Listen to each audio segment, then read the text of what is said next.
మహాగణాధిపతయే నమః. ఓం గురుభ్యో నమః. ఓం శ్రీమాత్రే నమః. పరమేశ్వర స్వరూపమైనటువంటి జ్యోతిష, వాస్తు మరియు ఇతర అనేకమైనటువంటి శాస్త్రములను మనకు అందించినటువంటి మహర్షులకి నమస్కారం. హయగ్రీవ హయగ్రీవ హయగ్రీవేతి యోగధేత్తస్స నిస్సరతే వాణి జన్హుగన్యా ప్రవాహవత్. అరుణాం కరుణాతరంగితాక్షీం ధృతపాశాంకుశపుష్పబాణచాపాం అనిమాదిభిరావృతాం మయూకైః అహమిత్యేవ విభావయే భవానీ. శ్రీమాత్రే నమః. ప్రేక్షకులకి ఆ లలితాంబిక అమ్మవారి యొక్క అనుగ్రహం పరిపూర్ణంగా కలగాలని మనస్ఫూర్తిగా కోరుకుంటూ, మనం ఈరోజు చాలామంది ఈ కొత్త సంవత్సరం వస్తుంది, మాకు ఆదాయ వ్యయాలు ఇలా ఉంది, లేకపోతే మాకు ఏలినాటి శని జరుగుతుంది, అర్ధాష్టమి శని నడుస్తుంది, అష్టమి శని రాబోతుందని భయపడుతున్నారు. అయితే మీకు ఆంగ్ల సంవత్సరం మారినా లేనట్లయితే ఉగాదికి మన ఇప్పుడు రాబోయేటువంటి శ్రీ విశ్వవసునామ సంవత్సరం వస్తున్న, గతంలో వచ్చినటువంటి క్రోధినామ సంవత్సరం వచ్చిన, మొట్టమొదటిగా మీరు అర్థం చేసుకోవాల్సింది ఏంటంటే, గ్రహాలు మారినప్పుడు దాని యొక్క ప్రభావం కొంత ఉంటుంది, ఉండదని కాదు. ఇది గోచారంలో. కానీ మీ పర్సనల్ చార్ట్లు ఎలా ఉంది, అసలు మీరు ఎటువంటి పాటిస్తే ఏ లగ్నం వారు ఎటువంటి ఇబ్బంది లేకుండా హాయిగా సంతోషంగా లాభదాయకంగా ఉంటారు, ఏ లగ్నం వారు లేదా లగ్నం తెలియని వారు రాశి వారు అనే విషయాన్ని ఇప్పుడు మనం ముందుగా మేష లగ్నము, మేషరాశి. లగ్నం తెలిస్తే లగ్నం నుంచి చూసుకోండి, లేదా రాశి. అయితే ఇక్కడ ఇందులో నక్షత్రాలు కూడా ఉంటాయి. అశ్విని, భరణి, కృతిక, ఒకటో పాదం. మొట్టమొదటిగా మనకి ఏంటంటే, మన లైఫ్లో ఏదైనా ఒక రాంగ్ స్టెప్ పడుతుంది అంటే దాని అర్థం ఏమిటంటే, మనం దాన్ని సరిగ్గా అర్థం చేసుకోకపోవడము, మనం ఏదో మానసికంగా స్థిరంగా లేకపోవడం వల్ల తీసుకునేటువంటి రాంగ్ డెసిషన్స్ ఉంటాయి.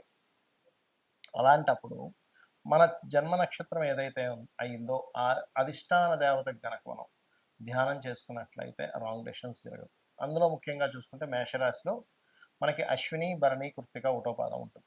అశ్విని నక్షత్రం వారు గణపతిని లేదా అశ్విని దేవతల్ని ఎంత ఆరాధిస్తే అంత మంచిది. భరణి నక్షత్రం వారు అమ్మవారిని, మరియు దక్షిణం వైపు తిరిగి దక్షిణం వైపు ఒక దీపం పెట్టి యమధర్మరాజు దండం పెట్టుకుంటుంది. ఎందుకంటే భరణి నక్షత్రానికి అధిష్టాన దేవత యముడు. అందుకే భరణి నక్షత్రానికి ఎటువంటి ముహూర్తాలు పెట్టరు. అలా నక్షత్రం మంచిది కాదని కాదు, అక్కడ బాగా అర్థం చేసి. శుక్రుడు మంచి గ్రహం చెప్పాలంటే, శుక్ర సంబంధించినవన్నీ కూడా, అంటే వాళ్ళకి క్రియేటివిటీ ఇవన్నీ కూడా బాగుంటాయి భరణి నక్షత్రం వారికి. అదేవిధంగా కృత్తికా నక్షత్రానికి అధిపతి అగ్నిదేవుడు అవుతాడు, అదేవిధంగా రవి అవుతాడు. కాబట్టి శివుణ్ణి ధ్యానంలో ఒక్క 20 నిమిషాల రోజు ధ్యానం చేసుకున్నట్లయితే, అశ్విని వారి గణపతిని, భరణి వారేమో అమ్మవారిని, కృత్తిక వారు ధ్యానం చేసుకుంటే శివుణ్ణి చక్కటి ఫలితాలు వస్తాయి. దీంతోపాటు మీరు ఈ సంవత్సరం అంతా కూడా ఫైనాన్షియల్గా బాగుండాలి అంటే ఒకటే గుర్తుపెట్టుకోండి, రెండవ స్థానంలో గురువు వెళ్ళిపోతున్నాడండి, ఇవన్నీ పట్టించుకోకండి. ఓం సంపత్కరీ సమారూఢ సింధుర వ్రజ సేవితాయ నమః. ఇంకొక విషయం, మీకు 12లోకి శని వస్తున్నాడు మేషం వారికి, అమ్మో ఏలినాటి శని అయిపోతుంది, ఇంకేముంటే అసలు ఇంకేమీ పనికిరాదు, ఇట్లాంటివి పట్టించుకోకండి దయచేసి. నేను మీకు ఒక 10,000 జాతకాలు నిరూపిస్తా. ఏలినాటి శని ఉన్నప్పుడు కూడా బాగున్న జాతకాలు, అర్ధాష్టమి శని ఉన్నా బాగుంది. నేను చాలాసార్లు చెప్పాను, ఏమంటే సీఎంలు పిఎంలు అయిందంతా కూడా ఏలినాటి శనిలోనే అయ్యారు. మోడీ గారు కానివ్వండి, అదేవిధంగా మనకి అష్టమ శని వచ్చినప్పుడు జగన్ గారు సీఎం అయినప్పుడు కానివ్వండి, స్వర్గీయ ఎన్టీ రామారావు గారు ఏలినాటి శనిలోనే ఆయన సీఎం అయ్యారని చాలాసార్లు చెప్పారు. కాబట్టి సీఎంలే చేసినటువంటి ఏలినాటి శని మిమ్మల్ని ఏం చేయదు, ఏం కంగారు పడకండి. జస్ట్ ఏంటంటే, జాగ్రత్తగా ఇన్వెస్ట్మెంట్ చేసేటప్పుడు కాస్త చూస్ చేయండి, ఈ ఇన్వెస్ట్మెంట్ కరెక్టా కాదా.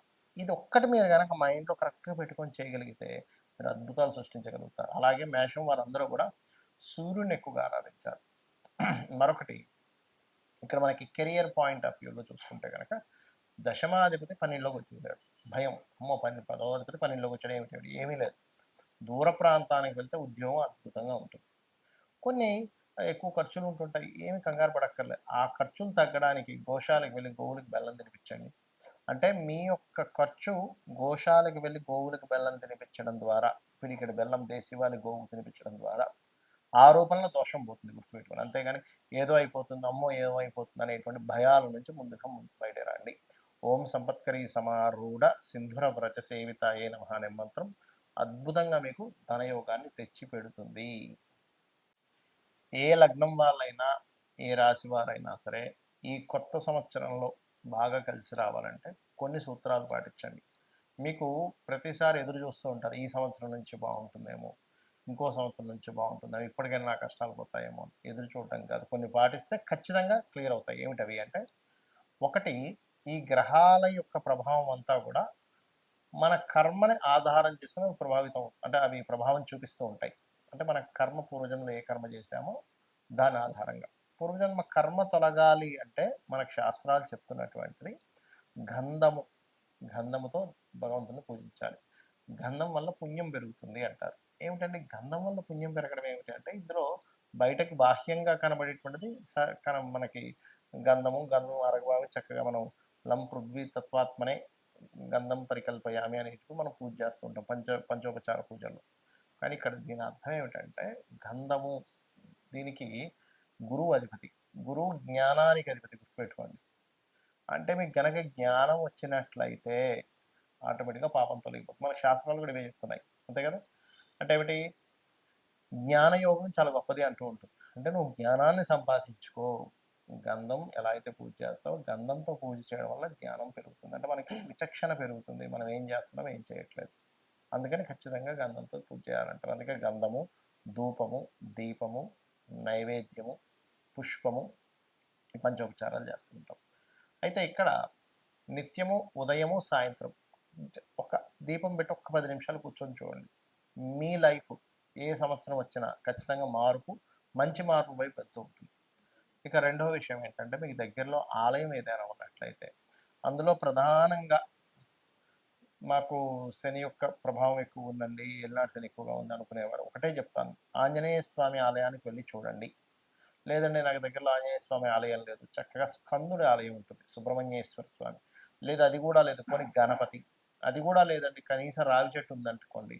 ఎందుకంటే రావి చెట్టుకి శాస్త్రాల్లో కర్మ విపాకం లాంటి గ్రంథముల్లో చెప్పినటువంటిది ఏమిటి అంటే, చాలా స్పష్టంగా అందులో బ్రహ్మ విష్ణు శివాత్మకమైనటువంటిది అని చెప్పడం జరిగింది. కాబట్టి రావి చెట్టు చుట్టూ చక్కగా ప్రదక్షిణం చేయండి.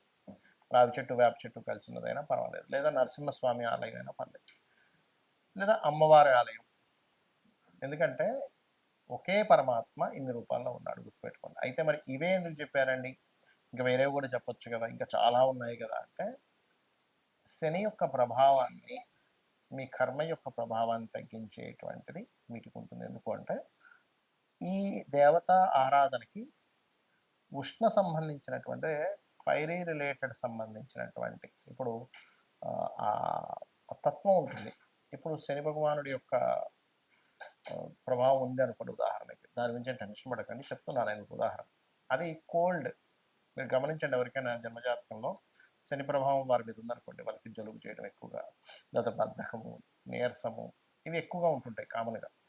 సరే తర్వాత జాతకాలు పోస్ట్ పోన్ చేయడం, ఇది కోల్డ్ రిలేటెడ్ సంబంధించింది, ఇది హీట్ రిలేటెడ్ సంబంధించింది. హీట్ ఎక్కడైతే ఉంటుందో కోల్డ్ రిలేటెడ్ తగ్గుతుంది. అలాంటప్పుడు అందుకే ఏం చెప్తారు, ఎక్సర్సైజ్ చేయండి, వాకింగ్ చేయండి, ఏదైనా గేమ్స్ ఆడండి, ఇవన్నీ చెప్తూ ఉంటారు.